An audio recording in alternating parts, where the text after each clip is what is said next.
வணக்கம். இன்று உங்களிடம் 2 கதைகளை பகிர்ந்து கொள்ள விரும்புகின்றேன். உலகில் ஏமாறுபவன் இருக்கும் வரை ஏமாற்றுபவன் இருந்து கொண்டுதான் இருக்கிறான். இதை விளக்குவதற்காக உங்களுக்கு 2 கதைகள். முதலில் ஒரு அமெரிக்காவை சேர்ந்த ஒருவன், ரஷ்யாவை சேர்ந்த ஒருவன், இந்தியாவை சேர்ந்த ஒருவன், இவர்கள் மூவரும் ஒரு கொலை குற்றத்தில் மாற்றிக்கொள்கின்றனர். இவர்கள் மூவருக்கும் மரண தண்டனை விதிக்கப்படுகிறது. மரண தண்டனை நிறைவேறுவதற்கு முன்னால் அந்த ஜட்ஜி என்ன பண்ணுறாருன்னா அமெரிக்காக்காரனை கூப்பிட்டு கேட்குறாரு, தம்பி உனக்கு கடைசி 2 ஆசை இருந்தால் சொல்லு அப்படின்னு சொல்கிறப்ப அவன் என்ன சொல்கிறான்னா, எனக்கு முதல்ல எனக்கு ஃபுல்லு சரக்கு வேணும், பிரியாணி வேணும், மட்டன் வேணும் எல்லாம் சொல்கிறான், கொடுத்துட்றாரு. 2வது ஆசை என்னப்பா கடைசி ஆசைன்னு கேட்குறப்ப, என்னை சுட்டு கொண்டதுக்கப்புறம் என்னுடைய உடம்பை ஆபிரகாம் லிங்கன் கல்லறைக்கு பக்கத்தில் புதைக்கணும் அப்படின்னு சொன்னால் அதே மாதிரி முடிச்சிடுறாரு. 2வது ரஷ்யாக்காரே வர்றான்.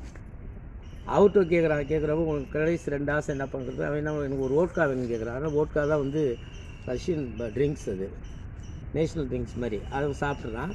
வேறு என்ன எனக்கு பர்கரு பிட்ஸா இப்போ நம்ம சொல்கிறான் சாப்பிட்றான். 2வது ஆசை என்னடாங்கிறப்ப என்னை லெனின் கல்லறைக்கு பக்கத்தில் புதைச்சிருக்கணும், அதையும் பண்ணிடுறான். நம்பால் வர்றாரு, இந்தியாக்காரே வர்றான். நம்ம தான் தெளிவான ஆளிலே.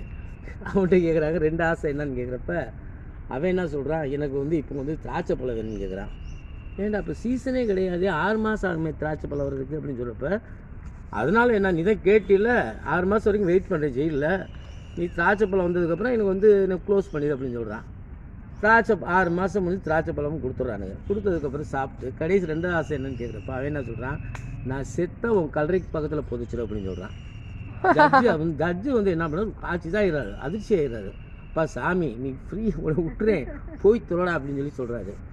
இன்னொரு கதை பார்த்தீங்கன்னா ஒரு தமிழ்நாட்டை சேர்ந்த ஒருத்தன் வெளிநாட்டுக்கு வியாபார விஷயமாக போகிறான். போயிட்டு நிறைய பொருள்கள் சேர்த்துட்டு கப்பலில் வரும்பொழுது கப்பல் நடுக்கடல் சிக்கிது, பயங்கரமான ஒரு புயல். உடனே கடவுள்கிட்ட வேண்டாம், என்ன வேண்டாம்னா கடவுளே என்னை பத்திரமா கரை சேர்த்துனா 2 கோடி மதிப்புடைய என்னுடைய வீட்டை விற்று அதை ஒரு ஏழைக்கு தானமாக தரேன் அப்படின்னு சொல்கிறான்.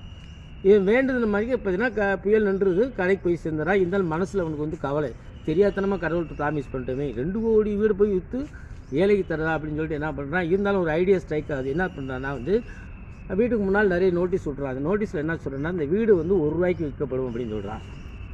பயங்கரமான கூட்டம், வீடை வாங்குறதுக்கு கூட்டி போட்டு நிற்கிறானுங்க, பெரிய க்யூ நிற்குது. அப்போ என்ன நினைக்கிறான்னா, இவன் ஆக்சுவலாக பார்த்தீங்கன்னா வெளிநாட்டு போகணும், பைத்தியம் முடிச்சிருச்சு போல் அப்படின்னு நினச்சிட்டு என்ன பண்ணுறானுங்க, முதல்ல ஒருத்தர் என்ன பண்ணால் ₹1 கொடுத்து வீடை கொடுன்னு சொல்லி கேட்குறான்.